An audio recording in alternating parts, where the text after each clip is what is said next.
Vault Veritas. SCP Files.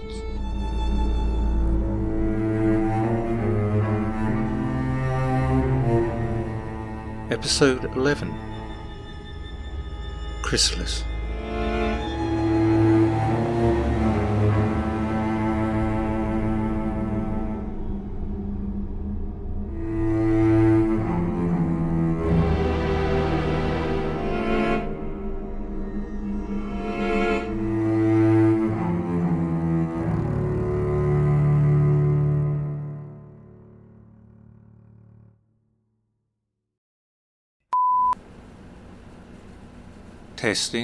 Testing. Ooh, I like this setup you've got going on, Scott. I feel very official.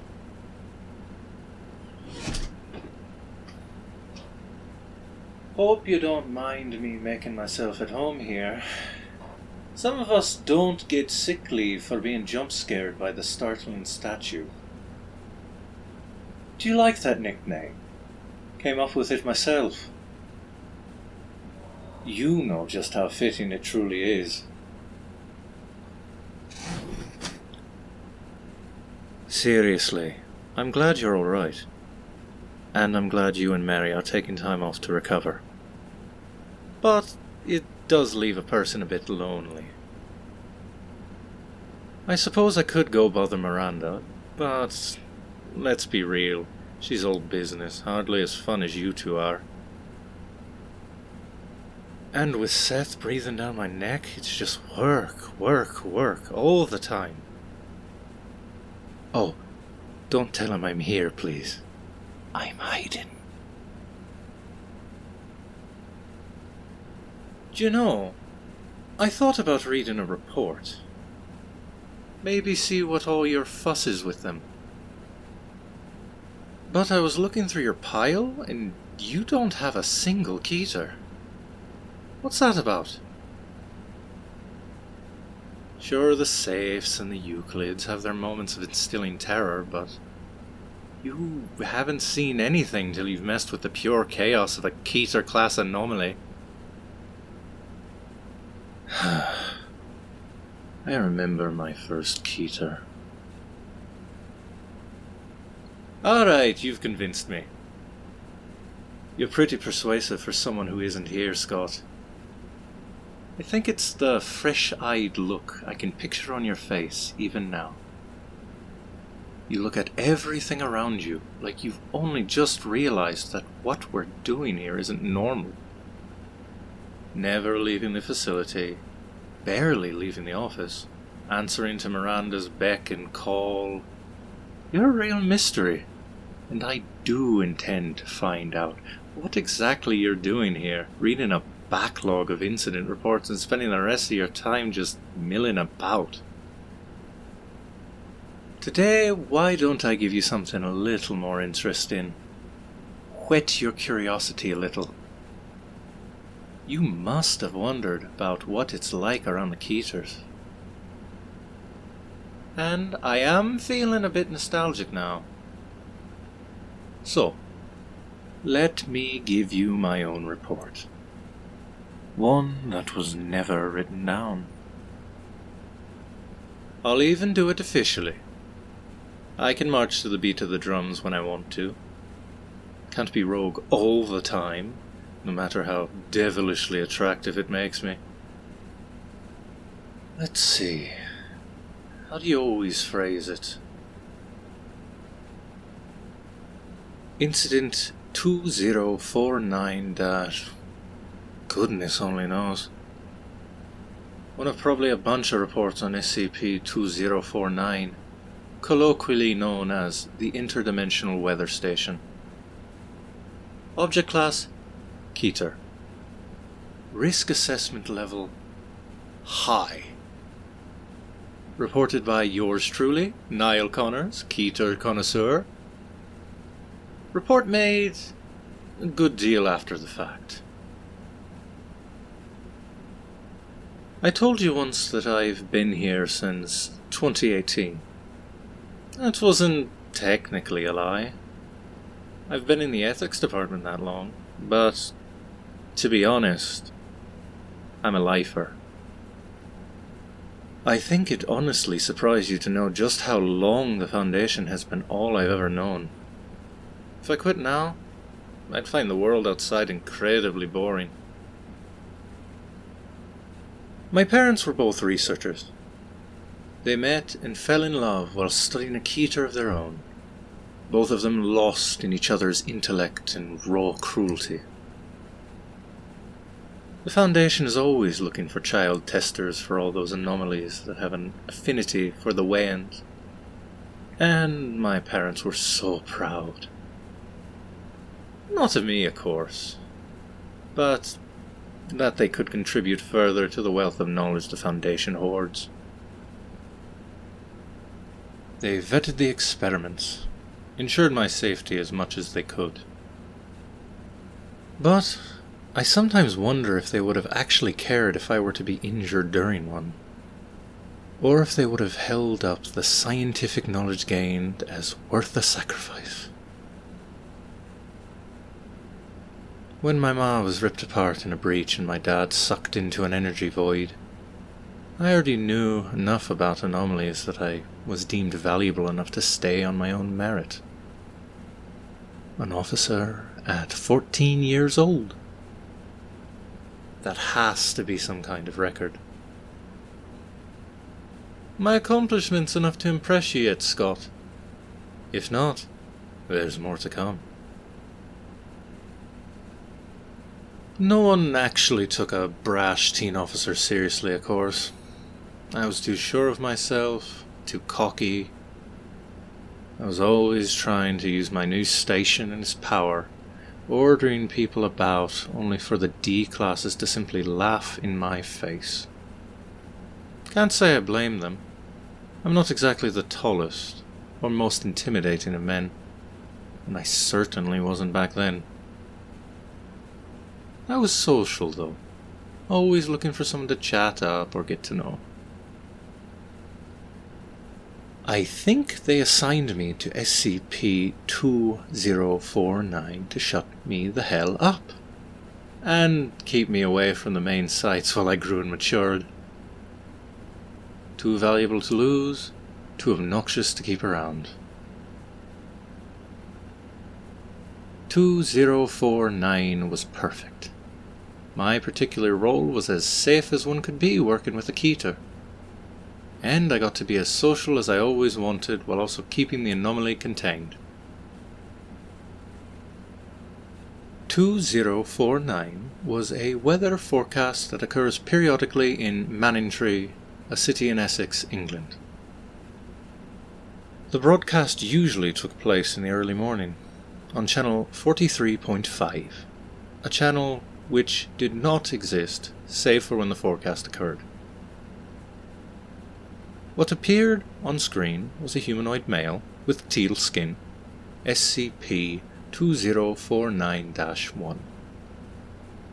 He called himself Shichital Kearns and gave a weather report containing bizarre and unnatural weather in what he called Glefshinert, his word for Earth. In every instance, there were exactly 24 hours before the prediction came true in an incredibly literal sense, isolating Manningtree for what was typically a shower of devastation. There were so many weather events that are forever burned into my memory. Some were simply beautiful, like when he predicted a colored breeze. That resulted in every breath of wind taking on a gorgeous hue, painting the very air like a canvas. I left the safety of our underground bunker just to see it. I was reprimanded, of course, but I would gladly do it again. Stepping out into that wind, strokes of vibrant colour swirled and danced around me. It was as if I had stepped into a dream, in the center of a natural kaleidoscope. But that was rare. Most of the predictions were downright horrifying. Which example do I even pick? Hey all, just a fair warning to Glyphshanet. There's going to be some oddly radioactive weather today. Quite the energizing story. Oh, and this will be followed by possible skin cancer. And tumors. You know what's in the now? Lead clothing. Wear it. Well, I bet you can guess what happened. Turns out the Foundation can move very quickly to distribute a crazy number of hazmat suits to the civilian population when it needs to. We may have been more or less safe, but it was still terrifying. A spiraled cloud of green death manifested over us, casting the land below in a sickly pallor. The air began to crackle with energy and hum a tale of gamma radiation as the earth began to glow. Out of the maelstrom arced flashes of bright lightning, striking and igniting everything that we had not had the foresight to shield. As you can imagine, the Foundation spent a lot of money on cover-ups in Manningtree. So much they even floated the idea of moving the entire civilian population away as the cheaper option long term. But before making such an intensive choice, they decided to send me. Again, I don't think they actually expected much, but they can be right glad I went. You see, Chichitle Kearns had been showing signs of depression. The broadcast became increasingly sloppy, with long pauses, less energy, and the weather itself became sad? Saying it sounds a bit daft, but it's exactly what you would picture. One time he called the weather pretty forgettable, and we all developed a case of transient global amnesia. Another time it was that the weather simply wasn't as great as it used to be, resulting in a rainstorm that dyed everything it touched blue. He claimed that he was just a weatherman, just reporting what he could see, but the plain observable facts indicated a direct correlation between his mood and the anomalous weather we saw. The other 10 staff stationed there handled preparations and cover-ups. I, on the other hand, was put in charge of the phone. Chichitle Kearns had created an interdimensional sponsor line, as he was creating the broadcasts on his own. I was not around for the first call, but I'm told the researcher handled it poorly, as he did not even pretend to care about 2049-1's plight. But well, you know I've got the gift of gab, Scott. At first the calls were actually healing. A balm to the ache of loneliness and loss that I hadn't even realised were my constant companion. He was desperate for connection, starved for genuine warmth, and we actually found it an unlikely relationship, each of us reacting to that shared vulnerability, that shared emptiness. I called him once a week, then twice. Then he started to call me first. We would talk about his life, how he always wanted to be on interdimensional television and had made his big break only to be fired shortly after due to layoffs. We would talk about my life, how I had always felt like a pawn to be moved, shuffled into whatever sacrifice the Foundation and my parents thought necessary. I won't go into more details, Scott. But it really was healing. It seemed to be for him as well, as the weather reports became more regular, higher quality, and the weather itself trended more towards the peaceful beauty that I knew him to be capable of. As I manned the phone day in and day out, however, a sinister realization began to gnaw at the very edge of my awareness. I tried to push it down, not let it in, not let it colour the first real connection I'd ever had. But the more I avoided it, the stronger the thought became. The friendship was a lie. It wasn't about two people finding each other between dimensions, each easing their gaping wounds through a genuine connection. It was about managing anomalous weather events, and that was hard enough to face. But then I realised that wasn't quite it either. No, I was actually exploiting Shichital Kern's vulnerability for our own gain. For my gain. As the weather improved under my guidance, so did my standing among my peers. I was hailed as a prodigy, praised for my adeptness at manipulating anomalous phenomena. One officer, and I'll never forget this, even called me a spitting image of my father with how gifted I clearly was at manipulation. With each call, I found myself shying away from the genuine warmth, working to weave a web of half-truths and illegitimate assurances, desperate to keep Shichital Kearns on the hook. My heart ached when I realised I was only just playing at the role of the sympathetic confidant, listening to his woes and offering hollow promises of understanding and support. I wanted to love him. He was more real than anyone else. More real than the officers. More real than my parents. More real than the cold reality of the Foundation. I don't think he actually realised. If he did, he didn't know how to resist, how to leave.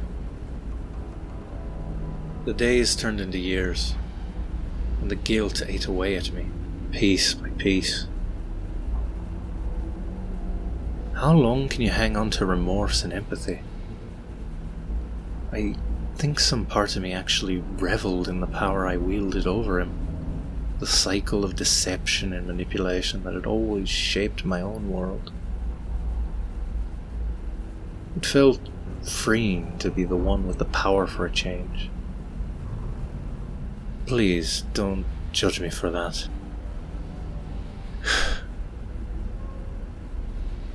I tried to rationalise my actions by convincing myself that the ends justified the means. That by deceiving Shichital Kearns and thus keeping the weather safe, I was ultimately preventing further harm to innocent lives. But deep down, I knew that I was no better than my own father, playing a game of chess with the lives and emotions of others. I had become the very thing I despised most. A puppet master, pulling the strings of another suffering for my own gain. It wasn't until years later, laden with the guilt of my deception, that I finally mustered the courage to end the charade.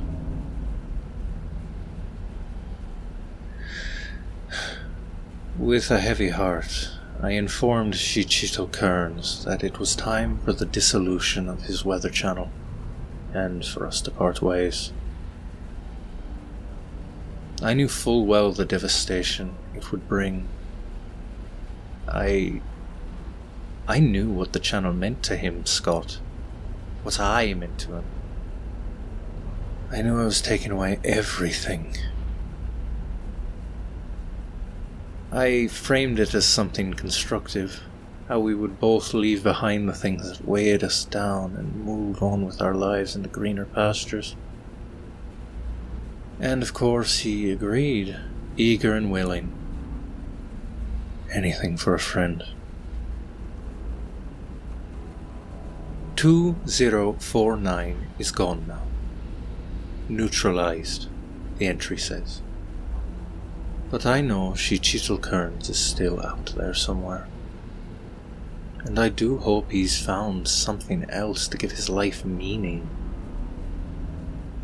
I never wanted to hurt him, Scott. I never meant to get so involved. I used him. And I profited from it. I left that site as a Class B personnel just 18 years old. And I've been working with Keeters ever since from my perch of privilege. It's a nice place to be. But not a day goes by where I don't regret what I did to him. I'm not sure what the moral of the story was supposed to be honest. It sounds like I'm saying, deceive everyone around you. But that doesn't seem like a good moral, does it? No, I think it's more play things close to your chest. Don't show all your cards at once. Not until you know what you can expect from someone else. It's why you and Mary mean something to me. You're both so honest. I worry that there are others here who would seek to exploit that.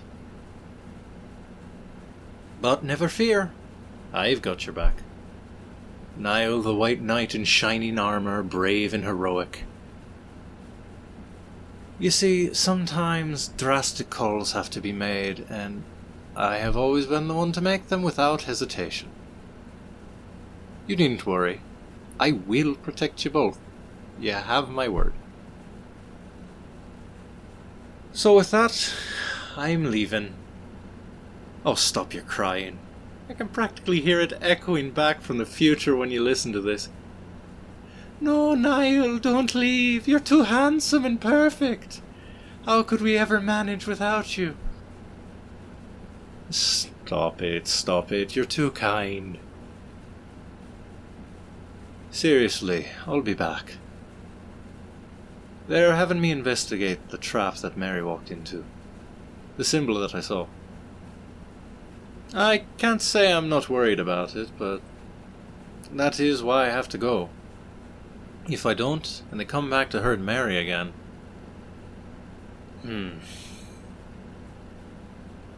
Well, can't sit around blathering all day.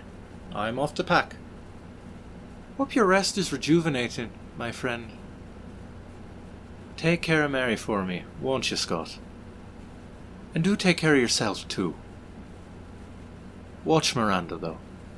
She's a hawk, that one. And don't mess with Seth. Neither you know how to actually handle him. You need to wait for me. I'll be back soon, heroic as always, to regale you with part 2 of Niall's nifty adventures.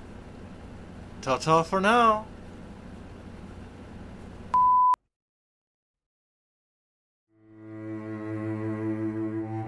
Vault Veritas SCP Files is a podcast inspired by the SCP Foundation.